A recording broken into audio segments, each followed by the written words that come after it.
Hello viewers, আসসালামু আলাইকুম। আশা করি আপনারা সবাই ভালো আছেন। আজকে আমরা কালি লিনাক্সের বেসিক কিছু সেটিংস সম্পর্কে জানব। তার আগে বলে নিতে চাই, আপনারা যারা এখনও আমার চ্যানেলটিকে সাবস্ক্রাইব করেননি অবশ্যই সাবস্ক্রাইব করে দিবেন এবং বেল আইকনে ক্লিক করে দিবেন। তাহলে আমার যে লেটেস্ট ভিডিওগুলো আছে সব আপনার কাছে পৌঁছে যাবে, আপনি নোটিফিকেশন পেয়ে যাবেন।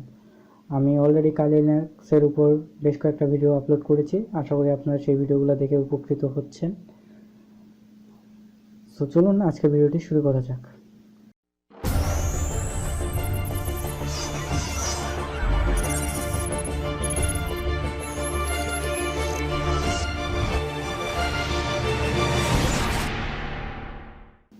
আমি অলরেডি আমার কালি লিনাক্স মেশিনে লগ ইন হয়ে আছি রুট ইউজার হিসেবে। আপনারা এখানে দেখতে পাবেন, কেমন করে দিচ্ছি।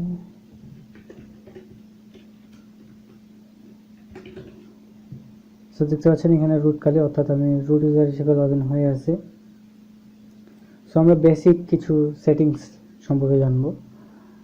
সো আমরা এই কালি লিনাক্স মেশিনের সাথে আমরা যদি এই ড্রাগন আইকনটাতে ক্লিক করি, আপনারা দেখতে পাবো এখানে আমরা সব টুলসগুলো পেয়ে যাব। যেমন দেখতে পাচ্ছেন এখানে ইনফরমেশন গ্যাদারিং, এখানে ক্লিক করার পরে আমরা আবার এই টুলসগুলো পেয়ে যাব। অর্থাৎ ইনফরমেশন গ্যাদার করার জন্য একটা ওয়েবসাইট থেকে যতগুলো টুলের প্রয়োজন সব এখানে আছে। আপনি আরও ইন্টারনেটে সার্চ করে দেখতে পারেন। এগুলো হচ্ছে কালি লিনাক্সের অফিসিয়াল রেপোজিটরিতে আছে। এগুলো প্রি ইনস্টলড, অর্থাৎ এগুলো আপনাকে আলাদাভাবে ইনস্টল করতে হবে না। তারপরে ভার্নাবিলিটি অ্যানালাইসিস, এ নিয়েও অনেক টুল আছে, ফুজিং tools, nitro and map.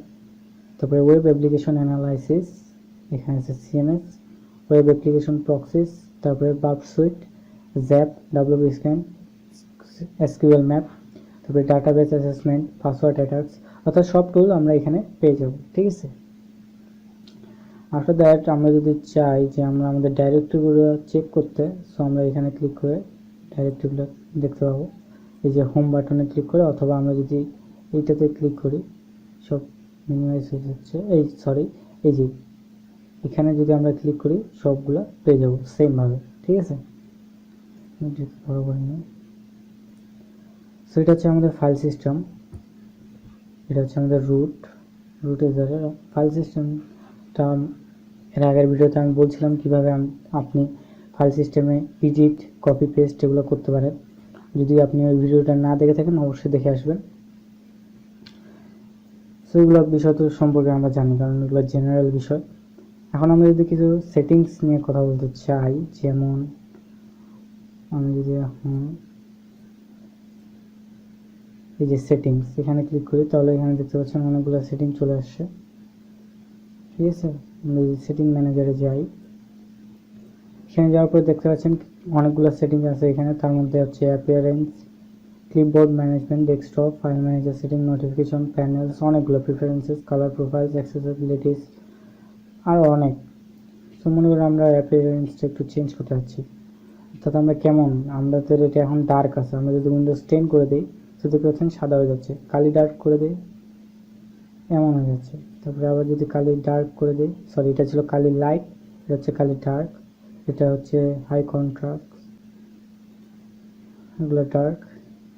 So এটা মেবি ভালো দেখাচ্ছে।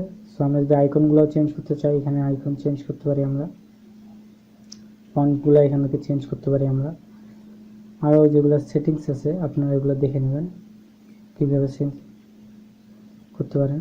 আবার অল সেটিংয়ে চলে আসলাম। অল সেটিংসে আসার পরে আমরা যদি এখন ডিসপ্লেতে যাই, এখানে দেখতে পাচ্ছেন ডিসপ্লেতে গেলে আমার রেজলিউশনটা কি এটা আমি চেঞ্জ করতে পারবো আমার ইচ্ছা মতো। এখানে একটা প্রবলেম হতে পারে যারা ডুয়াল বুট করছেন বা যারা শুধু কালি লিনাক্স ইউজ করেন, কিন্তু আপনাদের যে মনিটরটা আছে সেটা কোনো ধরেন যে কোনো টিভি হতে পারে, স্মার্ট টিভি হতে পারে।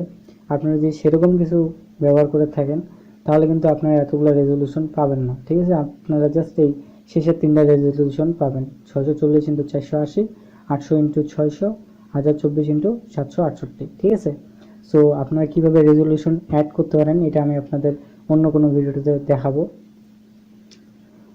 সো ফাইন, আমরা যদি এখন আবার যাই কালার প্রোফাইলসে, এখানে আনন্দ দেখাচ্ছে, কারণ আমি ভার্চুয়াল বক্স মনিটরটা ইউজ করতেছি। মাউস অ্যান্ড টাচপ্যাড, এখানে আপনি কোনটার, এখান থেকে আপনি আপনার ইচ্ছা মতো সবগুলো সিলেক্ট করে নিতে পারেন, ডিফল্ট, অথবা এখানে যদি সিলেক্ট করেন এখান থেকে আপনি দেখতে পাবেন। আবার যদি উইন্ডোজ 10 সিলেক্ট করেন এভাবে করতে পারেন।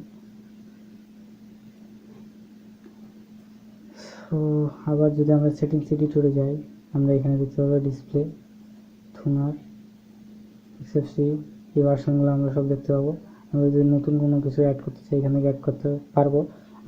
আমাদের নতুন কোনো কিছু অ্যাড করার তেমন প্রয়োজন নাই, তেমন না, প্রয়োজনই নেই। এখানে যদি আমরা প্যানেলে যাই, আমি এটাকে একটু বড় করে নিচ্ছি। প্যানেলে যাই দেখতে পাচ্ছেন এখানে অনেকগুলো আছে, যেমন আমাদের জেনারেল মোড কীভাবে, হরিজেন্টাল, তারপরে লক প্যানেল, এই যে এটার কথা বলা হয়েছে এখানে, ঠিক আছে। এই যে এই বারটা আমরা যদি এটাকে ভার্টিক্যাল করে দিই তাহলে কী হয়, দেখতে পাচ্ছেন এই সাইডে চলে আসছে। আবার যদি আমরা ডেস্ক বার করে দিই, ফাঁকা ফাঁকা হয়ে গেছে। আমি এটা হরিজেন্টালি রাখতেছি, এটাই বেশি ভালো লাগে। লক প্যানেল, আমরা যদি লক না করি তাহলে আমরা এটাকে মুভ করতে পারবো না, ইয়াস, এই যে এখানে এখান থেকে মুভ করতে পারবো নিচে উপরে, ঠিক আছে। এই জন্য এটা লক রাখবেন আপনারা। সো হ্যাঁ, এখান থেকে অ্যাপিয়ারেন্স আপনারা সিলেক্ট করতে পারেন। অপাসিটি যদি আমি এখানে কমাই দিই, এটাও কমাই দিই, দেখতে পাচ্ছেন এগুলো চেঞ্জ হচ্ছে, ঠিক আছে।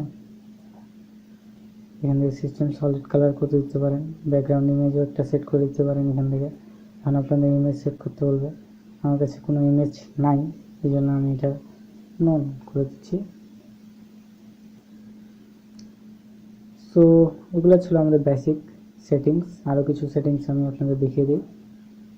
যেমন ধরুন যে এখানে আমরা কোনো কিছু সার্চ করতে পারবো, এখানে ফেভারিটসের মধ্যে আমাদের অনেক কিছুই আছে, আমরা যদি চাই তাহলে আরও অ্যাড করতে পারি। তবে আমরা রিসেন্টলি কী কী ইউজ করেছি ওগুলোও দেখতে পাবো এখানে।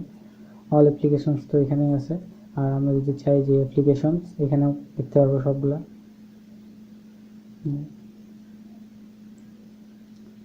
সবগুলো আছে এখানে, সব দেখতে পারবো আমরা। তারপরে এখানে আমরা ক্রিয়েট ফোল্ডার, এখানে একটা ফোল্ডার ক্রিয়েট করতে পারবো, বা এখানে ডকুমেন্ট ক্রিয়েট করতে পারবো। আর আমরা যদি চাই, আমাদের বিভিন্ন এডিটর ইউজ করতে হয় না, যে যেমন notepad plus plus, Sublime text, আমরা এগুলো ইনস্টল করে এখানে ব্যবহার করতে পারবো। সো আমরা একে একে সবগুলো দেখবো।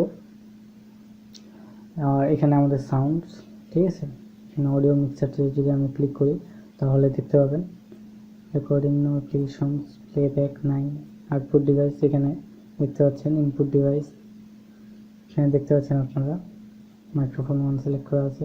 আমি যেটাকে বড় করি, যে কনফিগারেশন দেখতে পাচ্ছেন, এখান থেকে আপনারা এখান থেকে সাউন্ড ভলিউম আপ ডাউন করতে পারেন, যে এখান থেকে ভলিউম আপ ভলিউম ডাউন করতে পারেন। এটা আমাদের কানেক্টিভিটি, আমরা কানেক্টেড আছি কিনা। আমরা যদি এখানে ওয়েট কানেকশনে যাই, ডিসকানেক্ট হয়ে গেছে, ডিসকানেক্টেড, আমরা আবার কানেক্টেড হয়ে গেছি। এখন যদি আমরা ভিপিএন কানেকশন অ্যাড করতে চাই তাহলে আমরা অবশ্যই অ্যাড করতে পারি। এখান থেকে আমরা ভিপিএন ক্রিয়েট করে অ্যাড করতে লাগবে। তারপরে এটা আমাদের ডেট অ্যান্ড টাইম। তারপরে আমরা যদি লক স্ক্রিন করতে চাই তাহলে লক স্ক্রিন দেখতে পাচ্ছেন, আবার আমাদের লগ ইন করতে লাগবে, দেখতে পাচ্ছেন। আবার আপনারা যেই সেশনগুলো করবেন, অর্থাৎ যেই যেই ট্যাবগুলো চালু থাকবে বা ব্রাউজার সব চালুই থাকবে, জাস্ট স্ক্রিনটা লক হয়ে যাবে। মনে করুন আপনি কাজ করতে করতে কেউ আপনাকে ডাকলো, আপনি গেলেন, এখন আপনি গুরুত্বপূর্ণ কাজ করতেছেন, আপনি চাচ্ছেন কেউ যেন এগুলো দেখতে না পারে, তখন আপনি এই লক স্ক্রিন করে দিতে পারেন। প্রেজেন্টেশন মোড, এটা আপনি ইনেবল করতে পারেন, না করতে পারেন। এখানে যদি আপনি চান যে কোনো নোটিফিকেশান যেন না আসে তাহলে ডু নট ডিস্টার্বে দিয়ে দিতে পারেন, আমি চাই যে নোটিফিকেশান আসে। তবে এগুলো সম্পর্কে তো আপনারা জানেনই, log out, restart, shutdown, suspend, hibernate, hybrid, sleep, switch user. অর্থাৎ আপনি মনে করুন এখন আপনি নর্মাল ইউজার হিসেবে আছেন, এখন আপনি রুট ইউজার হিসেবে লগ ইন করতে যাচ্ছেন, তাহলে আপনাকে সুইচ ইউজারে দিতে লাগবে। আর একটু আগে যেটা দেখালাম, আমি মনে করুন আমি এখানে টার্মিনাল ওপেন করতেছি দুইটা, আমি যদি এই আইকনটাতে ক্লিক করি তাহলে সবগুলো মিনিমাইজ হয়ে যাবে। ঠিক আছে, এখন আমরা যদি চাই কালি লিনাক্সের রেকর্ডিং করতে, এখানে অলরেডি রেকর্ডিং করার জন্য একটা টুল ইনস্টল আছে, কাজাম, দেখতে পাচ্ছেন কাজাম। সো এই টুলটা দিয়ে আপনি সুন্দরভাবে রেকর্ড করতে পারেন খুবই সহজে, খুবই এটা লাইট ওয়ে। ঠিক আছে, আপনাকে কোনো আলাদাভাবে স্ক্রিন রেকর্ডার ইনস্টল দিতে লাগবে না, আপনি এটা দিয়ে স্ক্রিন রেকর্ড করতে পারেন। ঠিক আছে, আপনি এখান থেকে কনফিগার করে নেবেন sound from speaker, sound from microphone, এখান থেকে ক্যাপচারে জাস্ট ক্লিক করবেন। আপনি অল স্ক্রিন যদি চান, ফুল স্ক্রিন দিলে ফুল স্ক্রিন, উইন্ডো দিলে উইন্ডো, এরিয়া দিলে এরিয়া, আপনার যেটা ইচ্ছে। ঠিক আছে, আপনি যদি স্ক্রিনশট নিতে চান এখান থেকেও নিতে পারেন, জাস্ট এই যে স্ক্রিনশট ক্যাপচার এখানে ক্লিক করুন, একটু টাইম নেবে 5 সেকেন্ড। এখন যদি আমি এটা ডেস্কটপে সেভ করি, সো দেখতে পাচ্ছেন এখানে আমার একটা স্ক্রিনশট চলে এসেছে।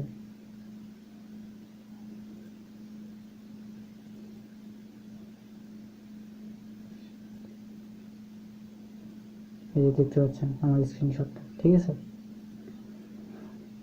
সো এই ছিল মোটামুটি বেসিক সেটিংস, আর দেখানোর তেমন কিছু নাই। আমরা আস্তে আস্তে যখন শিখবো তখন অলরেডি আমরা ততক্ষণে আমরা অনেক কিছু জানা যাবো কালি লিনাক্স সম্পর্কে, সেটা নিয়ে টেনশন করার কোনো দরকার নেই।